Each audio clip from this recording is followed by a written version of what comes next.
Details చూద్దాం. ఎన్నికలు దగ్గర పడుతున్న వేళ అభ్యర్థుల జాబితాపై కమలం పార్టీ కసరత్తు వేగవంతం చేసింది. అన్ని కుదిరితే ఈ రోజు సాయంత్రం ఏపీ బీజేపీ అభ్యర్థుల జాబితా విడుదలయ్యే ఛాన్స్ ఉంది.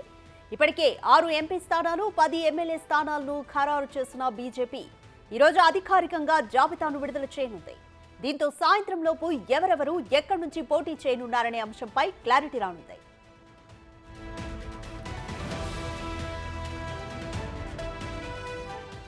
మరోవైపు 3 పార్టీల పొత్తులో భాగంగా Araku valley, Etcherla, Visakha north, Anaparthi, Kaikaluru, Vijayawada west, Jammalamadugu, Badvel, Dharmavaram, Adoni assembly స్థానాలు బీజేపీకి వచ్చాయి.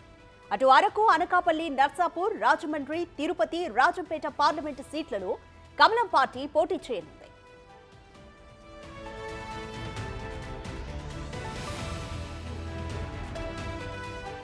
ఏపీలో పోటీ చేసే బీజేపీ ఎంపీ అభ్యర్థుల జాబితా దాదాపుగా ఫైనల్ అయినట్లు తెలుస్తోంది.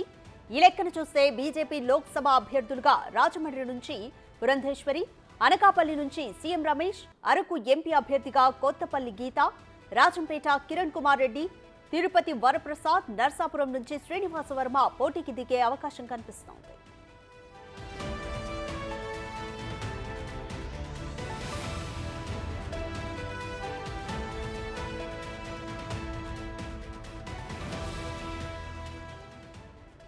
మోర్ డీటెయిల్స్ మా ప్రతినిధి శివ అందిస్తారు. శివ, బీజేపీకి అయితే 6 ఎంపీ స్థానాలు 10 ఎమ్మెల్యే స్థానాలు ఖరారు చేసుకున్నారు. పొత్తులో భాగంగా ఈరోజు పూర్తిగా అన్ని స్థానాలకు అభ్యర్థుల ప్రకటన అయ్యే అవకాశం ఉందా? దాదాపుగా చూసుకుంటే రాధిక ఈరోజు బీజేపీ జాతీయ పార్టీకి సంబంధించి ఇవాళ రేపట్లో ఉన్న అభ్యర్థులను ఖరారు చేసే అవకాశం కనిపిస్తుంది. మూడో జాబితాలో అంటే దేశవ్యాప్తంగా ఉన్న మూడో జాబితాలో ఆంధ్రప్రదేశ్ సంబంధించిన పార్లమెంట్ జాబితాను కూడా ప్రకటిస్తారు. ఆ తర్వాత అసెంబ్లీ స్థానాలకు సంబంధించి కూడా ప్రెస్ నోట్ ఇచ్చే అవకాశాలు అయితే కనిపిస్తున్నాయి. మనకు అందుతున్న సమాచారం ప్రకారం కూడా పార్లమెంట్ 6 స్థానాలకు సంబంధించి అరకు, కొత్తపల్లి గీత దాదాపుగా కన్ఫర్మ్ అయినట్లు కూడా చెప్తున్నారు. అలాగే ఆ తర్వాత అనకాపల్లికి సంబంధించి కూడా దాదాపుగా సీఎం రమేష్ పేరుని బీజేపీ కన్ఫర్మ్ చేసింది. ఆ తర్వాత రాజమండ్రి స్థానానికి సంబంధించి కూడా పురంధేశ్వరి, నరసాపురానికి సంబంధించి శ్రీనివాస వర్మ కానీ రఘురామకృష్ణరాజు పేరు దాదాపుగా పరిశీలనలో ఉంది. దీనికి సంబంధించి కొంత సందిగ్ధత కొనసాగుతూ ఉంది. అయితే ఆ తర్వాతకి సంబంధించి కూడా దాదాపుగా 3 స్థానాలను కూడా బీజేపీ ఆశిస్తుంది. మిగిలిన తిరుపతికి సంబంధించి వైఎస్ఆర్సీపీ నుంచి చేరిన ఎవరైతే వైఎస్ఆర్సీపీ నుంచి ఇటీవల మాజీ ఎంపీ వరప్రసాద్ చేరో ఆయనకి సంబంధించి తిరుపతి ఇచ్చే అవకాశాలు కనబడతా ఉన్నాయి. ఆ తర్వాత రాజంపేటకి సంబంధించి కూడా కిరణ్ కుమార్ రెడ్డి పోటీ చేసే అవకాశం అయితే కనిపిస్తూ ఉంది. దాదాపుగా ఆయనకు కూడా అభ్యర్థిని ఖరారు చేసినట్లు కూడా తెలుస్తూ ఉంది. సో ఓవరాల్గా చూసుకుంటే 6 పార్లమెంటు స్థానాలకు సంబంధించి కూడా భారతీయ జనతా పార్టీ అభ్యర్థులను అయితే ఖరారు చేసింది. ఇవాళ రేపట్లోనే పూర్తి స్థాయిలో ప్రకటన చేసే అవకాశం అయితే కనిపిస్తూ ఉంది.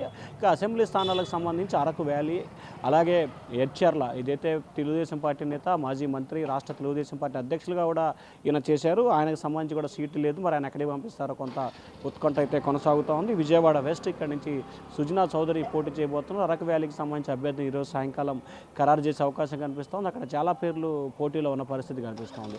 ఎచ్చెర్లకు సంబంధించి ఈశ్వరరావు పేరు దాదాపుగా భారతీయ జనతా పార్టీ ఖరారు చేసినట్టు కూడా తెలుస్తూ ఉంది. బద్వేలుకు సంబంధించి కూడా దాదాపుగా సురేష్ పేరు ఫైనల్ అవుతుంది. అది కాని పక్షంలో రోషన్ అనే వ్యక్తిని కూడా ఇక్కడ కొత్తగా తెర మీదకి తీసుకురావడం జరిగింది.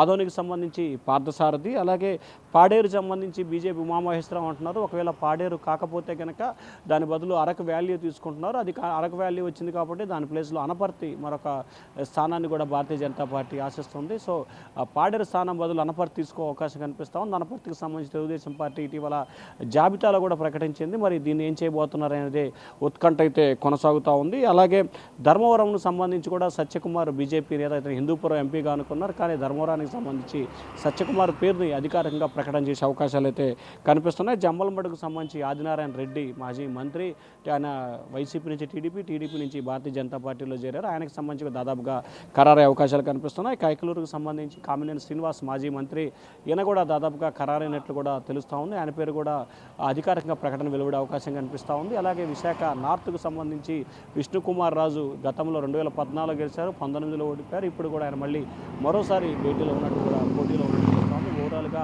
10 అసెంబ్లీ స్థానాలు 6 పార్లమెంటు స్థానాలకు సంబంధించి భారతీయ జనతా పార్టీ ఇవాళ రేపట్లో అభ్యర్థులను అయితే ఖరారు చేసే అవకాశాలు కనిపిస్తూ ఉన్నాయి.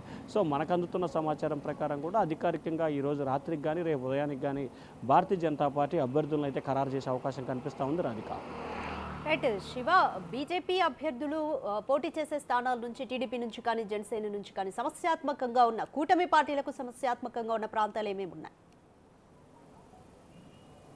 ప్రధానంగా కూటమికి సంబంధించి జనసేన నుంచి ఆశిస్తున్న స్థానాలు అయితే ఇక్కడెక్కడా కూడా ఒక విజయవాడ వెస్ట్ మాత్రమే కొంత ఇబ్బందికర పరిస్థితుంది. విజయవాడకి సంబంధించి వెస్ట్లో భారతీయ జనతా పార్టీ ఆశిస్తుంది. ఇక్కడ జనసేనకి సంబంధించి పోతున్న మహేష్ గత కొంతకాలంగా ఆందోళన చేస్తున్నారు. టీడీపీ నేతలు కూడా ఈ టికెట్ కావాలని చెప్పి గత కొంతకాలంగా కోరుతూ ఉన్నారు. అలాగే బుద్ధా వెంకన్న, జలీల్ ఖాన్ టీడీపీ నుంచి, పోతిన మహేష్ జనసేన నుంచి, బీజేపీ నుంచి కూడా ప్రధానంగా చూసుకుంటే ఒక్కలగడ్డ భాస్కర్ రావు పేరు ఇటీవల తెర మీదకి వచ్చింది. వీరందరినీ కాదని కూడా భారతీయ జనతా పార్టీ మాజీ కేంద్ర మంత్రి సుజనా చౌదరి పేరుని దాదాపుగా ఖరారు చేసినట్లు కూడా తెలుస్తూ ఉంది. ఇక హెచ్చర్లకు సంబంధించి కూడా బీజేపీ టీడీపీ మధ్య కూడా కొంత సందిగ్ధత కొనసాగుతూ ఉంది. బీజేపీకి ఆ సీట్ ఇస్తానని చెప్పి చంద్రబాబు మాట ఇచ్చారు. అక్కడున్న తెలుగుదేశం పార్టీ నేత మాజీ మంత్రి కళా వెంకట్రావు కొంత అసంతృప్తిగా ఉన్నారు. ఆయన ఇటీవల కాలంలో చంద్రబాబుతో కూడా భేటీ అయ్యారు. ఆయనకు సంబంధించి చీపురుపల్లి నియోజకవర్గం నుంచి ఆయన పోటీ చేసే అంశాన్ని కూడా టీడీపీ అయితే పరిశీలన చేస్తున్నట్టు తెలుస్తూ ఉంది. ఇక అనపర్తి స్థానాన్ని భారతీయ జనతా పార్టీ కోరుతూ ఉంది. ఇక్కడ నల్లిమల్లి రామకృష్ణారెడ్డి ఉన్నారు. ఆయనకు సంబంధించి కూడా దాదాపుగా మొన్న జాబితాలో